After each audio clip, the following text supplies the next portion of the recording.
पश्चिमा झड़ प्रभाव में वर्षा राज्यर विभिन्न स्थान में स्वल्परू मध्यम धरणर वर्षा होउछि।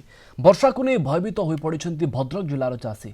पाचिला धान नष्ट होगा आशंकार तरबरिया भाव में कंचा एवं पाचिला धान को मेसीन और हाथ में काटी नहीं जाउछन्ति चाषी। खरीफ धान चाष पर चलित वर्ष नियंटिया वर्षा सत्वे बहु कष्ट विलंब चाष करथिले चाषी। पर बात्या दाना प्रभाव में किछिटा धान नष्ट होइथिला। एबे पुणी वर्षा संभावना सहित कोहला पाग देखि चाषी भयभीत हो पड़िछन्ति। धान अमल नहले जो वर्षा उठाउछि धान संपूर्ण चली जीवो आमे से आमे काटी पकाउछु। अवस्था धान पूरा पड़ी जाइछि, तले लागी जाइछि, धान भी नष्ट हो जाउछि। धान पड़ी जाइछि आमे सेहि मेसिन रे धान काटी नै जाउछु। से सारा मसला बाकी बुकर आमे आनिछु चाष करछु। फिर ताकू दमु केमिति सेही को सुरक्षित जगह रखुछु।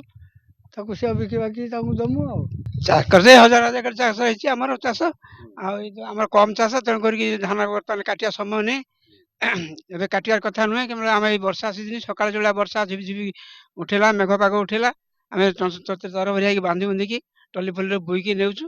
आ कौन कर सुरक्षित धान रखा पड़े पोक फोक लगिकी धान खराब हो जाए तो आम कौन करूँ से धान कौन जहाँ काटिया कंचा मंचा हम से काटमु समय है ना सत ये जो कोहला पाग होने लघुचाप भी दक्षिण ओडिशा को जोर तेणु ये जो कोहला पाग सका जो करुच्ची द्वारा आम धान भी बिल नष्ट हो तेणु आम से ट्रैक्टर ये जो आम मेसीन लगे काटी नहीं घरे कमी अमल करूँ धान दीटा तथा आम कहीं वर्षा हो नष्ट हो धान ना।